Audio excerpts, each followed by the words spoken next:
السؤال ده مهم جدا. ماشي، وهو يعتبر اهم سؤال في كل اللي احنا قلناه. هو ده اخر واحد. تمام.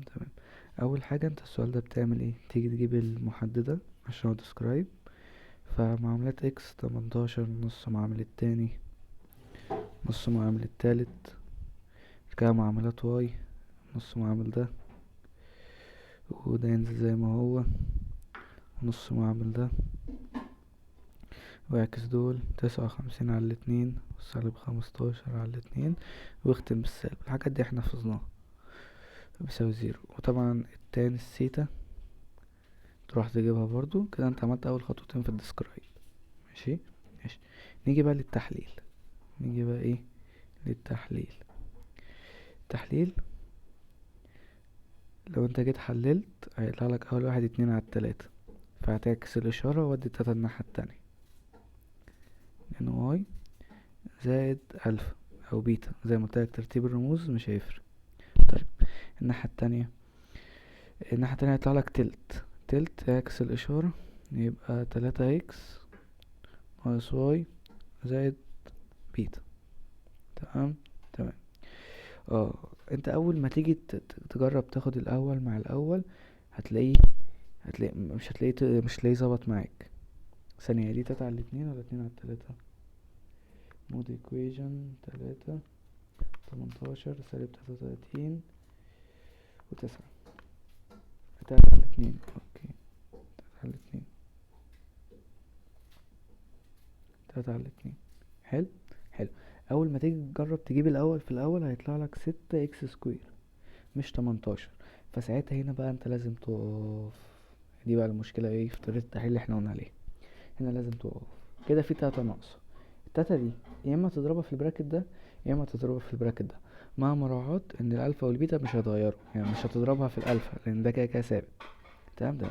فانت في الامتحان ما تستسكاش بقى، فاهمني، وتقول لها انك ضربت في 3. انت على طول امسح السطر اللي فوق ده، انقلها بس. اضرب مثلا هنا، عاوز اوريك الطريقتين. مش اضرب هنا في 3، تطلع لك كام؟ 6 اكس ناقص 9 واي، والالفا تنزل زي ما هي الفا لان كده كده ثابت، والطرف التاني ينزل زي ما هو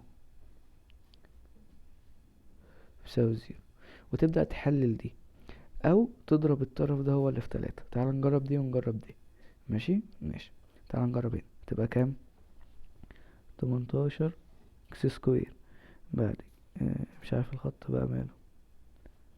18 اكس سكوير ناقص 6 اكس واي زائد بيتا 6 اكس او 6 بيتا اكس. بعد كده ناقص، ده تبقى كام؟ 27 واي اكس. وهنا موجب، ركز سالب في سالب بموجب، 9 واي سكوير. بعد كده ناقص 9 بيتا واي. بعد كده زائد الفا 3 اكس. بعد كده ناقص الفا واي. بعد كده زائد الفا بيتا بيساوي 0. تمام.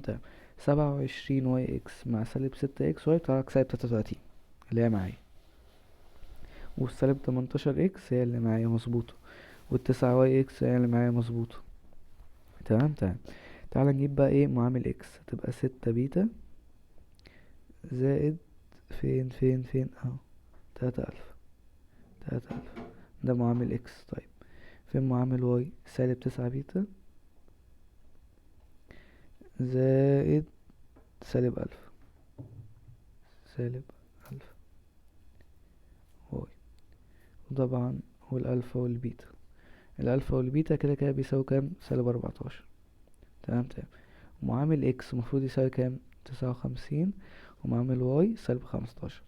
المعادلتين دول انت ممكن تحلهم، بس انا هعملهم على الآلة عشان انا مش هدفي ان انا يعني اعلمك ازاي تحلهم. يعني خلاص قلنا 6. طبعا ركز في الترتيب، بيتا في الاول والفا التاني او العكس بس يكونوا زي بعض. انا هنا بيتا اللي في الاول 6 و3 59، واللي بعدها سالب 9 وسالب 1 وسالب 15. تطلع لك الأولى اللي هي بيتا اللي هو أول عنصر اتحطيته 2 على 3، والتاني يطلع لك ألفا ب21. استاذنك ترجع تعوض بيهم كده. هنا يبقى كام لو انا عوضت فوق؟ تبقى 6x ناقص 9y زائد 21. وهنا هتبقى 3x ناقص y زائد، لا هتبقى ناقص 2/3 تساوي 0.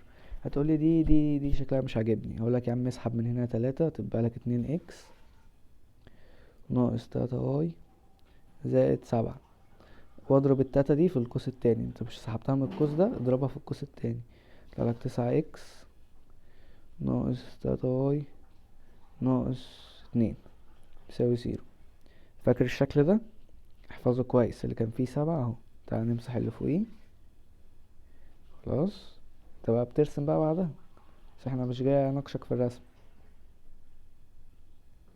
9 مش كده اصلا، مش عاوز السطر ده. انا هنا هضرب المرة دي في القوس ده، بقت 9x ناقص 3y، والبيتا تنزل زي ما هي. تمام. وهنا ده ينزل زي ما هو. طبعا انا زي ما قلت لك، دي لو جاتلك في الامتحان ما تكتبش السطرين دول، ده تكتبوش خلاص على طول. ما دام انت خدت بالك ان انا محتاج اضرب في ثابت، اكتب اللي تحت على طول، متكتبش ده. تمام، متكتبش ده. يساوي 0. حلو. ابدأ حلل.